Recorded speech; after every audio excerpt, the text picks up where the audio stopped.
Welcome friends. In today's lecture we are going to discuss joints. Basically welded joint, riveted joint and bolted joints. These are three joints in our syllabus. We will just have a look what are the different joints and what are their examples. Let us start with the broad classification, that is temporary joint and permanent joint. In permanent joints you will see welded joint and also the riveted joint, but it is also termed as semi-permanent joint. Riveted joint is also termed as semi-permanent joint. And in temporary joints you will see the bolted joint, which is in our syllabus. There are so many different examples. I will tell those examples also, but we will discuss in detail only three types of joints here, and further those will be in short. I will give you the information about the remaining joints. So let's start with this. What is temporary joint? All such joints that allow easy disassembly of assembled structure without rupturing the component are called the temporary joints. That means if I will tell you that welded joint is the example, then if you want to disassemble the two parent plates or two parent metals, then you have to break that joint, then and then only you can separate these two parent metals. Whereas in permanent joint, I was talking about the permanent, and whereas in temporary joint, without rupturing the component you can separate the parent metals, like bolted joint. That is the example of temporary joint. And in permanent joint there will be a welded joint, right? Welding. How we will define it? All such joints that don't allow dismantling or disassembling a assembled structure without breaking the components are called permanent joints. Then we will discuss again the temporary joint. It facilitates the fast, easy and cost effective inspection. Let us say if you want to inspect a welded joint, I will talk about this first, permanent joint. If you want to inspect, you have to break that weld and inspect the joint, whether it is good or what is the quality. Whereas in case of temporary joint, if you want to check the quality or inspect the joint, you can just disassemble the nut and bolt, and particular single nut bolt you can inspect. So without any destruction or breaking you can do the testing. So no destructive testing is required for the inspection of joints, and repair and replacement are also easy. That means if a single bolt is broken or if it is not working properly because of any reason, then you can replace that single bolt and do your recovery or in a very less time and cost also. Whereas in permanent joints they cannot be disassembled easily, so inspection and repair and replacement are difficult, and also it costs very highly because parent metal will get damaged. Often destructive testing is carried out in welding process, right? Then what about the temporary joints? Temporary joints are suitable where frequent separation of assembled components is required, and opposite to that, where there is no frequent separation is required, we will use permanent joint or welded joint. We will discuss this in detail again. Temporary joints allow easy disassembling. We have discussed it. Temporary joints are necessarily leak proof. That means leak proof. That means if you use a bolt nut and bolt assembly, then you will find there will be a leakage. It cannot provide a leak proof joint, whereas welding can provide you, that is permanent joint, a leak proof joint. Strength of this temporary joint is comparatively less as compared to permanent joint. Okay, you may even see in case of joints, of welded joints, the strength is 100% as that of the parent metal. Even you can also see sometimes if the parent metal is having lesser strength, then welded joint or weld bead will be having higher strength than the parent metal. Temporary joint, it facilitates fast, easy and cost effective disassembling, inspection and all. We have discussed it. Repair and replacement are easy in case of temporary joints, where in case of permanent joints it is difficult and costly. Temporary joints are suitable for frequent separation of the assembled components, and it is not easy in case of permanent joint.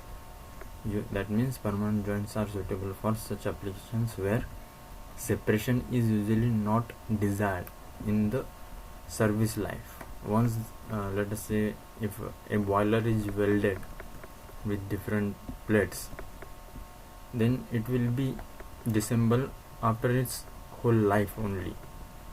You cannot change a particular small plate of the boiler which is welded. The whole structure will get damaged. Examples of the temporary joint are fasteners, press feet, quarter joint and knuckle joint.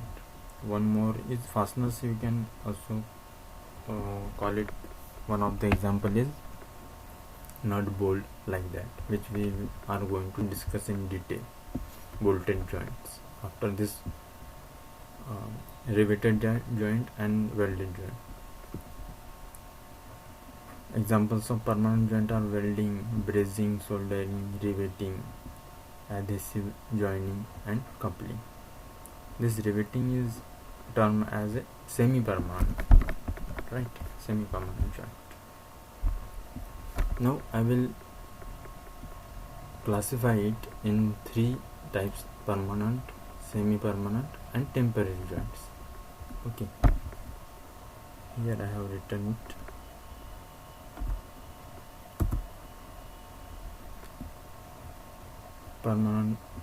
Temporary joints, permanent joint, only one example is welded joint, and semi-permanent joint, riveted joint. These are in our syllabus.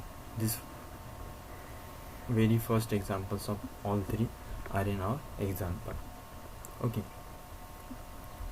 very first we will start our design process with riveted, then I will go to the bolted joint because these two are very similar, and finally we will discuss welded joint. Now let us first complete our difference. What are the difference between different joints? We were talking about this. Now here you can see welded joint and riveted joint. Basically these are a type of permanent, but we call riveted joint as semi-permanent. What is the exact difference in these? We will see here. No hole is required to drill on the parent component in order to join them by welding. While in case of riveting, you need to drill a hole. Let us say this is the parent plate. You have to drill a hole for riveting. So the strength will also decrease. So it has, due to presence of holes on the parent component, effective cross-sectional area will decrease. So what will happen if, let us say, this area is decreasing, then our strength will also decrease, load carrying capacity will also decrease. you don't get confused here. I will explain in design procedure it properly. If let us say this is a parent metal primarily, and after drilling hole, the resisting area, if I will take a section like this along the width, you can see this much area is reduced. So total area, let us say width W is there from here to here. Now after drilling, let us say there are two holes, 2 into the diameter of hole, that will be the width which is resisting. Okay, we will see in design procedure, don't worry. In welded joint, many welding processes, fusion welding mainly, tend to change the metallurgical properties of the base plate surrounding the weld bit because of heating, right? Hardening or some particular metallurgical processes may happen which alter the metallurgical properties of the parent metal, or while in case of riveted joint there is no such heating is there, so the material remain unaffected in riveting. Then strength of welded joint is very high. It is often more than the strength of the base plate. I have discussed it. Then most welding processes give a continuous type joint except resistance welding. In resisted welding there are different cases like this, right? Riveted joint is inherently an intermittent type of joint, as small gap exists between two adjacent rivets. Here you can see there is a gap, so it is not continuous type. While welded assemblies are prone to fail under vibration. This is the very important difference in welded and riveted joint, and the important reason why riveted joint are used, because riveted joints provide a stability in vibrations. We were talking about the welded joint. With the advancement of welding technology, now welded structures remain stable under vibrations also, but we have to use advanced technology, money and all for making it vibration proof, whereas rivet inherently can withstand the vibrations. Then weld joints are usually leak proof, whereas riveted joints are also leak proof, but it cannot sustain very high pressure. It is also used in low pressure boilers, right? But in supercritical boilers it is difficult to sustain for riveted joint under high pressure. Alright. Welding require no additional plates or straps except the filler material in some cases, and that means the extra material which will cost or which will add cost into the joining process, that is the filler material only. Otherwise in riveting or riveted joint it requires additional cover plate. In case of if the, let us say, our parent metal is somewhat of different shape, not exactly a straight line or a straight plate. Here for riveting purpose you have to add some plates or additional material, otherwise there is no need. It is the meaning of this difference. Welded assemblies are lighter in weight, whereas due to the use of several additional plates, riveted assemblies become heavy. Designing a welded assembly is easy, cheap and time efficient, while the designing of a riveted joint or riveted assembly requires a substantial amount of calculation and thus it is costly. the cost of designing, that is calculation or engineering cost, is added into the riveted joint, so it is time consuming also. We are just now differentiating this welded joint and riveted joint. Actually we will first only design the riveted joint, and we will study the design procedure for riveted joint, then welded joint, and finally after riveted joint we will study the bolted joint because of the similarity in the design process, and after that finally welded joint. So what was we discussing? Time required for welding is also less, whereas drilling the hole, inserting the rivet, and hitting the protruding end. Hitting, that means this is not a flame hitting, that means hammering, then upsetting them, right? All these steps take substantial time. Actually very less amount of heat is used, or because of hammering or any other small heating, if there is present, then it will not create a heat affected zone, right? In very last we will discuss about heat affected zone, which will change the metallurgical properties of the material. Appearance of welded assembly is good.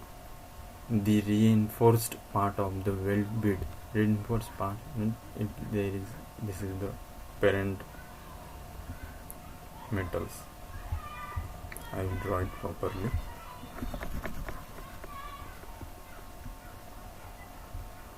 Then these are two plates. We are doing a V-shaped welding.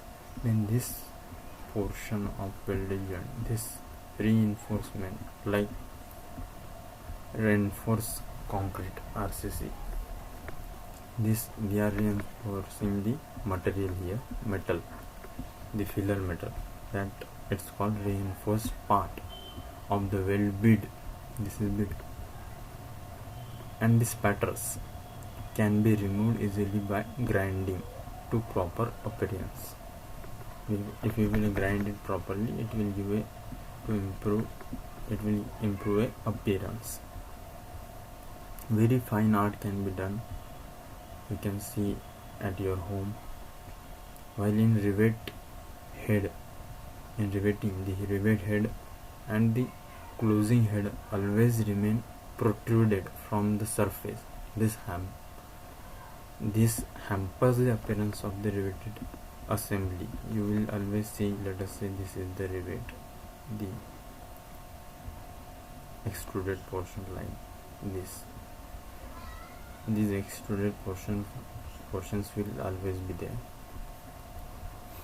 Various shapes such as circular or elliptical shafts can be easily joined by welding, whereas such shapes, irregular shapes mainly, which are not straight line, cannot be joined by riveting without using additional plates. Welding can be applied for joining the metals as well as the ceramic, plastic and composites. This is not in our syllabus, joining of composite materials by welding, so you can forget about it. Riveting is useful only for joining the metals.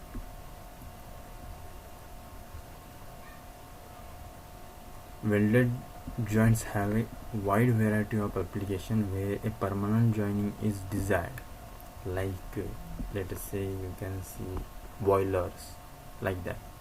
Examples include, which do not limit actually these examples, with even though they include welding, but apart from this there are so many examples. For your information only, these examples are given: pipe or rod joining, sheet or plates joining, automobile industries, joining of railway tracks, common civil applications, like this. Whereas although non-dies, that means rivet joints are mostly suspended by weld joints. That means if this is the joint, welded joint, and you can see here is little bottom gap is there, you know, here. So nowadays for fine what I can say, very fine leak proof joints, nowadays riveted joints are mostly superseded by weld joints.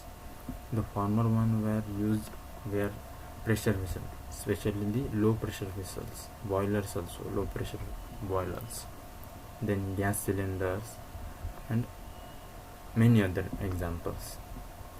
So now we'll discuss about what is heat affected zone. You may see if let us say this is the plate and we have done welding here, the very adjacent portion, let us say this much portion from here and here also, you can see there is a heating, because the temperature of the arc is very high in terms of thousands sometimes. So the material over here will get heated and it may undergo different metallurgical processes which will alter its strength and many metallurgical values or quantities.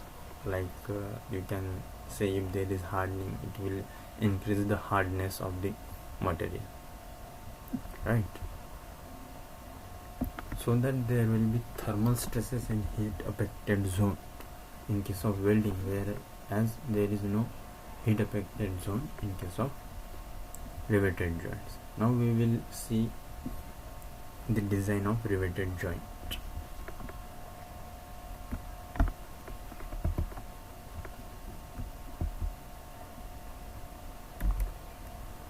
This is the basic structure or the basic pictorial view of the rivet.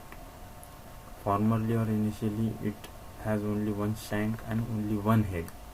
After hammering or after assembling, you can see here will be another head like structure will be generated because of hammering. Once we put it into the hole, let us say this is the hole, after drilling hole to the solid plates, we will insert a rivet, and on the lower side we will keep a die and we will hammer it, so it will get fixed to these plates, and it will provide support, or it will create fixed or semi-permanent type of joint. Now there are types of rivets depending on their shape of head. So type of rivet heads are snap head, conical head, countersunk head, and pin head. So their figures are also shown here along with their applications. I will discuss this fourth one first, because this is very widely used in case of boilers at the first priority. Okay, in boilers at the first priority to give the maximum strength, because it provides maximum strength. And also one disadvantage with this type of pin head of rivet, it is difficult to manufacture. So if it is not available by any reason due to manufacturing facilities or economic issues, then we will use snap head for the boilers. Generally this snap head type of rivet is used in structural work and in machine riveting for general purpose, you can see. Then second one is conical head of a rivet. You can see here is a head like structure. This is used for manual hammering purpose by individual with the help of hands. Then countersunk, it is used for shipbuilding applications to provide a leak proof joint which will avoid the sinking. From this you can remember its application sunk or sink, that this counter sunk is used for shipbuilding application, right? Now moving to the next slide.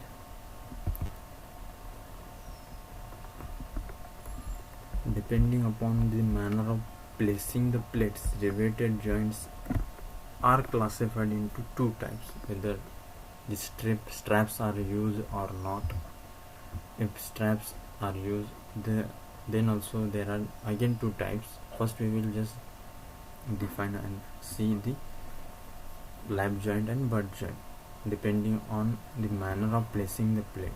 If the plates are placed one over the other, that means there is overlapping, then that type of joint is lap joint.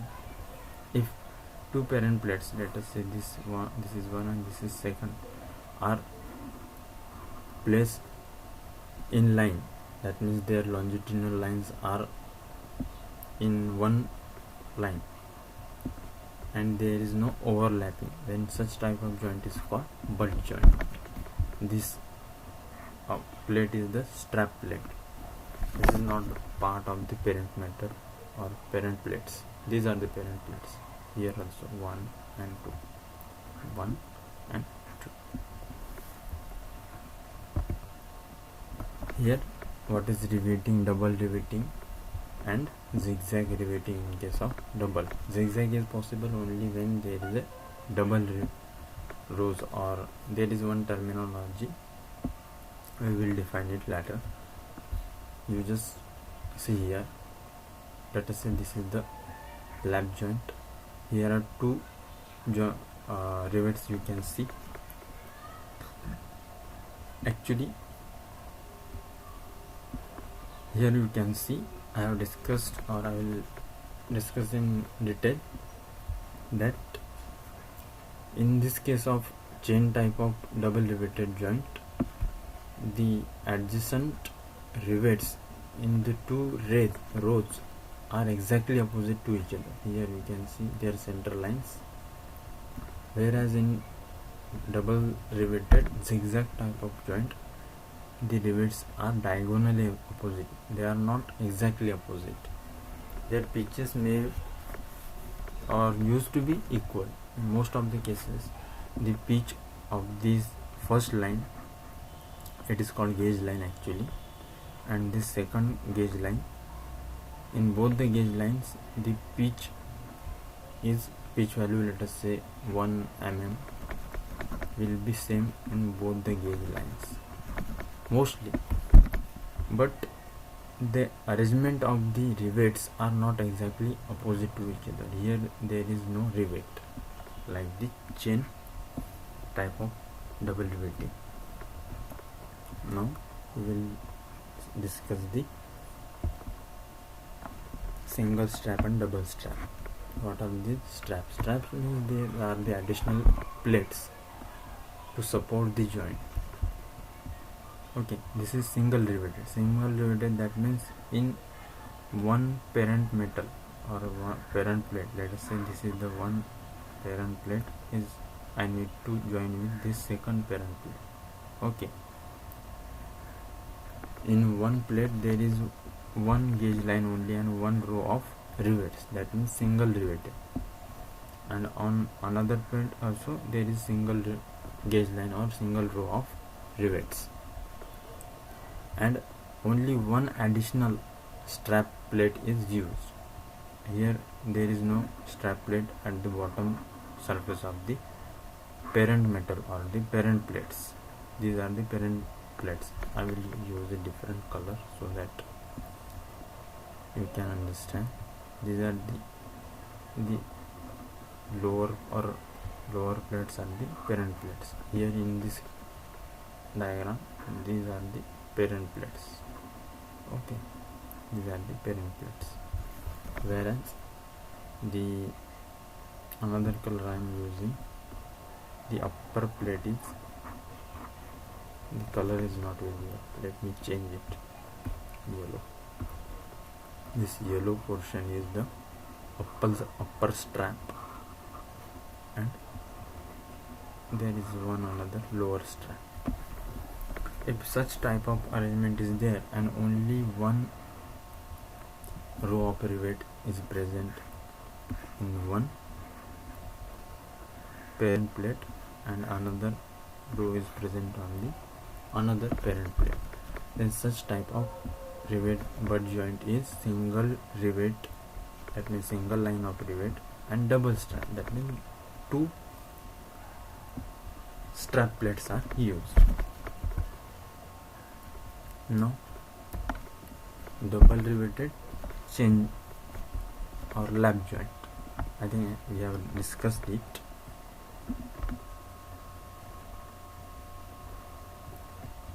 So now look at the actual terminologies used for the designing of riveted joint.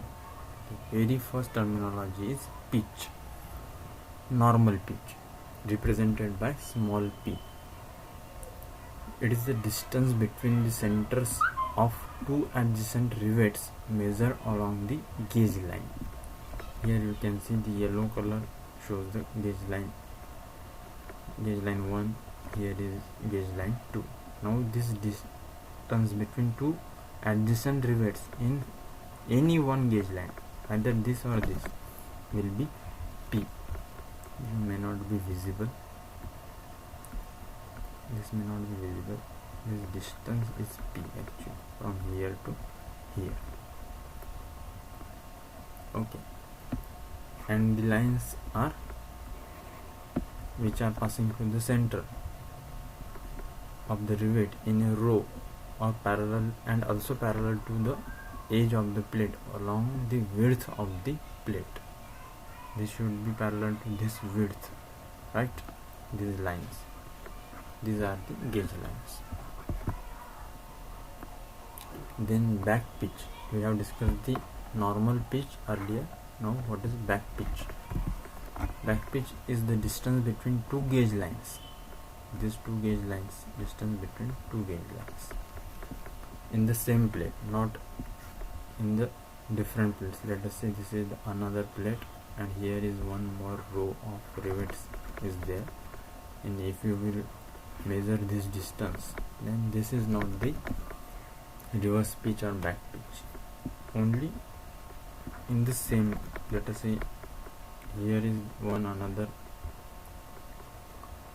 row of rivets or gauge line, then this distance is nothing but the back pitch, whereas this distance in a single row, rivets of adjacent rivets in a single row will be normal pitch, only denoted by P, whereas this reverse pitch or back pitch is denoted by P, B or PT. Moving forward, fifth terminology, number of rivets per pitch length. That means capital M you can denote it as like this, capital N by N, number of rivets. But this is pitch. The exact meaning is the how many rivets are present in this pitch or the area which is covered by this pitch. Here you can see that the half rivet 1, then half rivet 2, half rivet 3 and half rivet 4. That means 4 times half will be 2 rivets, and this complete rivet 2 plus 1, there will be total 3 rivets per pitch. Here you can see there is only 1 rivet per pitch. It is useful when width of plate or total number of rivets in a row is not given in our numerical problems. Now we will find the strength of rivet. Basically the joint, riveted joint, let us say this is the plate and there are rivets, this is another plate. This joint basically failed because of the rivets, because the rivet has lower strength than the parent metal or the parent plates, and this rivet fell under either shearing or crushing. Here these two types of failure are possible in the rivet. While you can see the distance between this rivet, or let us say this is a hole for drilled for the rivet, this hole and the edge here is very less, so there can be a failure due to tearing of this plate here or here. Let us say mostly we will design for this along the width, tear along the width. Here I will use a different color so that you will not confuse. Here let us say there is tearing. I don't know whether this color is visible or not.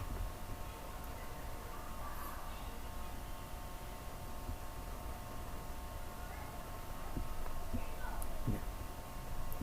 Such type of tearing can be there. So this is the third type of failure. First is due to crushing of shearing of rivet or crushing of rivet, second number, and third is tensile failure of plate. It is also called as tearing. Then we will find their strengths, and finally we will design our joint for the critical strength. Whichever strength will be lesser, let us say shear strength of a rivet is very small, or as compared to, let us, I am denoting this as a shear strength Fs. These Fc stands for crushing strength, and this Ft, let us say tensile strength of the plate. Now whichever from these three will be minimum, we will use for designing. If Fs value is minimum from these three, then we will consider as a limiting, or the for calculation purpose, this strength. So we will find strength of rivet in shearing, crushing, while strength of plate in tensile. For all three conditions we will find strength, and whichever will be the maximum value among three, we will use for it further calculations. So we will see one by one the shear strength of rivet. Alright, or I can do one thing, we will discuss it in next lecture, because the length of this lecture is very getting large or enlarged. Already we have crossed 37-38 minutes of lecture. So till then, if you have any doubt, you can ask me in comment box. So I am signing off for the day. Goodbye.